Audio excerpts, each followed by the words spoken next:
Hi. Да, вот это вот все очень классно, супер. А я тут, короче, сейчас, видишь, на мне какие оттенки? Знаешь почему? Потому что Женя начал использовать bonfire. Сейчас мы даже открывали вот эти вот сейчас. Видишь?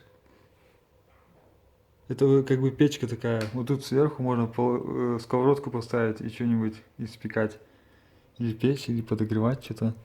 Короче, даже вот это если открыть, Женя вот эти дровишки принес, чтобы закидывать сюда.